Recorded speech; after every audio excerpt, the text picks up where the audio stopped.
Isso é real, tá bom? Esse negócio de escrever e o outro receber é muito real. A gente tem que tomar muito cuidado com isso. E assim como a língua a gente precisa pensar na hora de falar, a gente precisa também reler antes de enviar. Antes de falar o que eu ia falar, isso de escrever, uma vez uma pessoa me chamou e eu respondi, oi, o e o i, oi. Daí a pessoa não falou mais. Eu fui perguntar, né? Falei, você me chamou, é porque você falou oi? Tá Falei, não, vendo? eu falei, oi. Aí agora eu escrevo assim, oiê, para ficar mais simpático, né? Para não ter esse problema. É Mas, verdade isso. mas não era isso que eu ia falar. A gente falando sobre a língua, eu fico pensando assim, ó. O não falar, às vezes é muito sensato, mas eu fico pensando que às vezes eu sou negligente em não falar, né? Eu fico pensando, é melhor você ficar quieta, porque é mais sensato. Só que aí eu penso, eu também estou pecando, porque eu devia falar, talvez aquele local fosse meu lugar de fala, naquele momento eu não falei. Aconteceram duas situações que eu não soube o que falar, então eu não falei nada, mas aquilo me incomodou. A primeira, eu levei uma das crianças, né, uma dos meus 3 filhos lá na PUC, e aí estava demorando para chamar, e aí uma senhora falou assim para mim, fala com Maria, né? Eu falei, eu não conheço ninguém aqui no hospital, né? Não conheço Maria, não conheço ninguém. Ela, não, fala com Maria, Maria passa na frente. Aí eu, como assim? Mas a minha ficha está lá na triagem. Aí ela assim, não. Aí ela levantou o terço e falou, Maria passa na frente. Fala que Maria passa na frente. Aí eu, ai meu Deus. Tá bom, né? Eu não soube como conduzir, ou falar para ela assim, de uma forma que não fosse sem tolerância, né, com a religião dela, e também não fosse muito simpatizante à causa dela. Daí eu só falei, tá, né, e não falei nada. E essa semana, aliás, na semana passada, aconteceu de novo, e mais uma vez eu não sabia o que falar. E aí eu fiquei quieta, mas isso depois me incomoda. A gente tem um grupo no WhatsApp que a gente luta pela mesma causa, que inclusive a causa não deu certo, né? E estava nessa semana que não ia dar certo. E aí uma moça escreveu assim, pessoal, eu saí do meu terreiro hoje e o meu guia falou o seguinte, para a gente ficar tranquilo, porque a nossa causa é ganha. Os meus orixás estão conosco, ele me falou exatamente o que a gente está vivendo, tal. Né? Então, continua forte, Leline, continua que vai dar certo. Aí eu, ai meu Deus, o que eu vou responder agora? E daí eu não respondi, e daí uma outra amiga escreveu, todas as coisas cooperam para o bem daqueles que amam a Deus, tal, e aí essa outra senhora ficou chateada, ela se sentiu ofendida. Aí ela escreveu, a religião de Deus é o amor. A minha religião é o amor, eu não tenho religião. Eu falei uma coisa, vocês vieram me atacando com o cristianismo e tal. E aí ficou uma coisa bem chata. Aí um menino conseguiu finalizar e ele falou assim, ó, amém para quem é do amém, saravá para quem é do saravá. Acabou a mensagem no grupo. Amém para quem é do amém, saravá para quem é do saravá. Então, fechou, encerrou a discussão do grupo, mas eu fui dormir assim, talvez eu pudesse falar alguma coisa, ou talvez o silêncio foi a melhor resposta. Então, esse não falar, o não agir, às vezes também soa como uma omissão, né? Talvez seria mais sensato ficar quieto mesmo. Isso é uma reflexão. Entendi o que você falou, mas a gente pode ver isso de duas maneiras, né? Porque a gente está olhando para o não falar e ser sensato num contexto de discussão ou de alguém que está liderando ou à frente de alguma coisa e começa a falar o que não deveria falar. Então a sensatez está aí.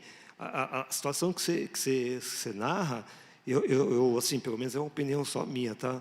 Eu não acho que é o caso de não falar. Aliás, o contrário, era o caso de falar, né? Eu sei que também tem a situação eu sei que tem a situação de não saber na hora, né?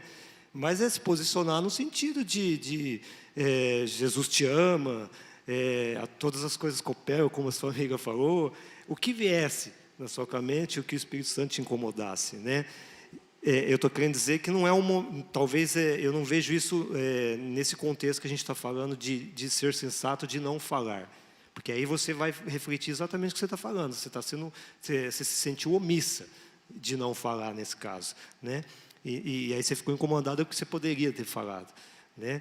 Mas Deus, ele age e incomodou seu coração. Isso é importante. Isso também vai te trazer luz, vai te trazer ensinamento e possivelmente numa situação que possa acontecer, você já vai estar preparada, talvez de certa forma, para falar, né?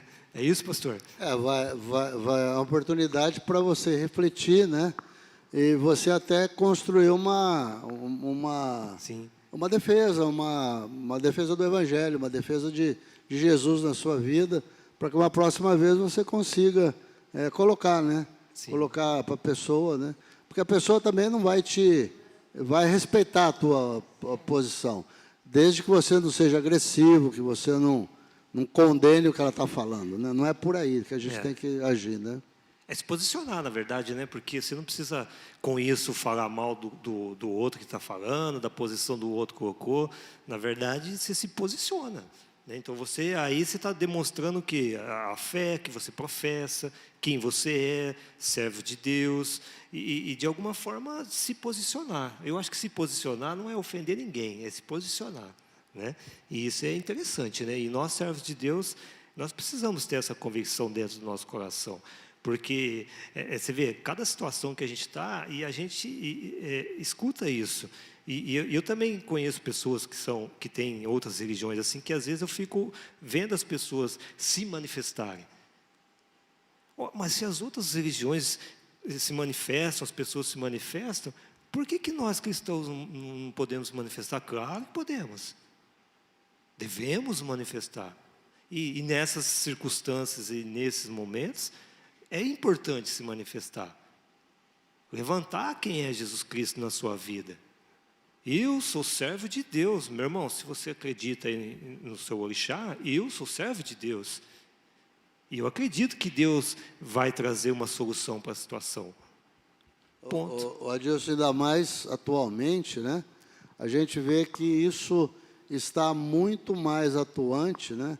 Seja aí na mídia, seja na televisão. Às vezes a gente fica assustado, né?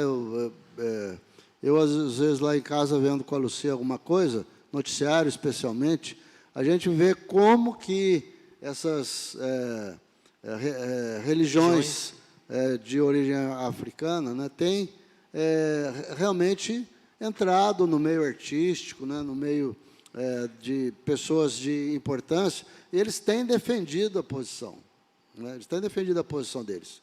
E então nós estamos sendo chamados como cristãos a defender a nossa posição, defender aquilo que a gente crê, né? No Jesus que a gente crê, nas coisas que a gente crê, na palavra, né?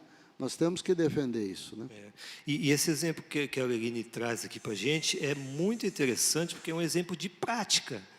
E quantos de nós, às vezes, não passa por uma situação igual a essa, de se posicionar e não saber na hora o que faz ou o que fala?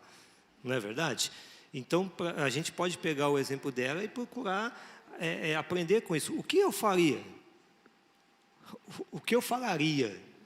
Eu ficaria quieto ou eu falaria alguma coisa? Então, a gente pode pegar esse exemplo dela e falar. Abram para mim a Bíblia lá no Salmo 15.